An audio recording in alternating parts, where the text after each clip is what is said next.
Hello বন্ধুরা, আজ নিয়ে এসেছি ইনস্ট্যান্ট ইডলি বানাবার একটি দারুণ রেসিপি। প্রথমে আমি 1 কাপ চিড়ে নিয়ে নিয়েছি। চিড়েটাকে আমি ভালো করে ব্লেন্ড করে নিয়েছি, একদমই যেন মিহি গুঁড়ো হয়ে যায় সেইভাবে ব্লেন্ড করে নিয়েছি। তারপরে নিয়ে নিয়েছি 1 কাপ মতন সুজি আর আরেকটু সুজি, মানে হাফ কাপের থেকে একটু কম।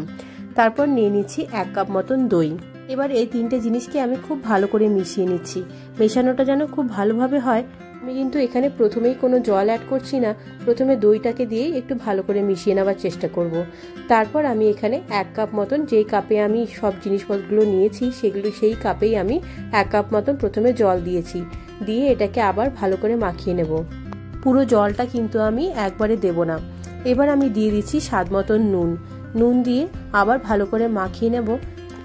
এবার আবার ওই যেই জলটা আমি পুরোটা নিয়েছিলাম সেই জলটা আমি পুরোপুরি দিয়ে দিলাম। দিয়ে এবার আমি 15 মিনিটের জন্য ঢাকা দিয়ে রেখে দিয়েছিলাম।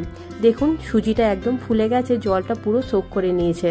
এবার আমি আবার 1 কাপ জল দিলাম। মোটামুটি আবারও আমার 1.5 কাপ মতন জল লাগবে। আমি কিন্তু অল্প অল্প করেই জলটা অ্যাড করব।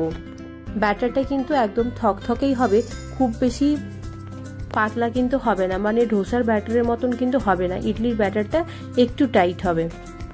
আমার একদম গোলানো হয়ে গেছে, কনসিস্টেন্সিটা ঠিক এরকম হবে, একটু থকথকে ব্যাপারটা থাকবে। এরপর কিন্তু আমি ইডলির বাসনের মধ্যে ভালো করে তেল লাগিয়ে নেব। যাদের বাড়িতে ইডলির বাসন নেই আপনারা চাইলে ছোট ছোট বাটির মধ্যেও কিন্তু এটাকে করতে পারেন। এরপর দেওয়ার আগে লাস্টে কিন্তু আমি একদম ইনোটা অ্যাড করব। আমি এখানে 1 স্যাশে ইনো নিয়েছিলাম। এবার আমার ব্যাটার একদম তৈরি হয়ে গেছে। এবার আমি ইডলির প্লেটের মধ্যে আমি ইডলিগুলোকে দিয়ে দিচ্ছি। এই রেসিপিটি তৈরি করা কিন্তু একদমই সহজ আর একদমই ইনস্ট্যান্ট হয়ে যায়।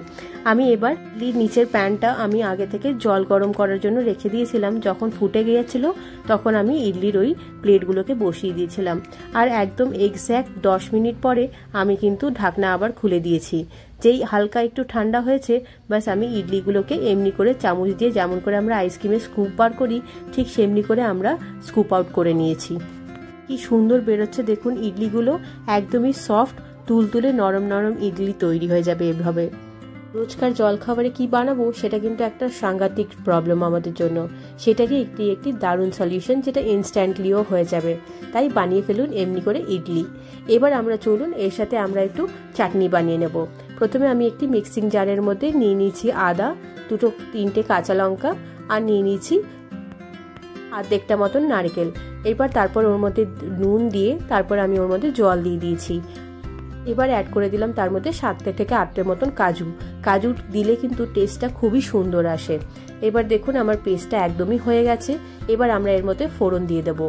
প্রথমে তাওয়ার মধ্যে আমরা নারকেল তেল দিয়ে তার মধ্যে দিয়ে দিয়েছি সর্ষে।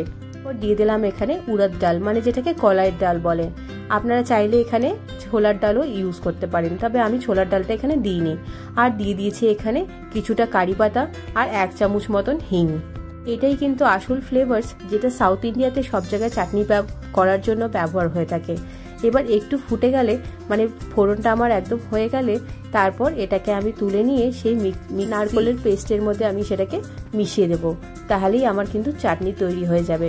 দেখুন আমার ফোড়নটা একদম হয়ে গেছিল। এবার আমি সেটাকে নারকেলের পেস্টটার মধ্যে দিয়ে দিলাম।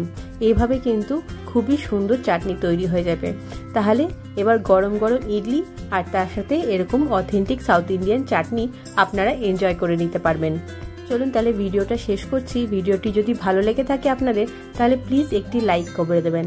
আর আমার চ্যানেলের ভিডিওগুলো যদি আপনাদের ভালো লেগে থাকে তাহলে প্লিজ আমার চ্যানেলটিকেও অবশ্যই সাবস্ক্রাইব করে নেবেন।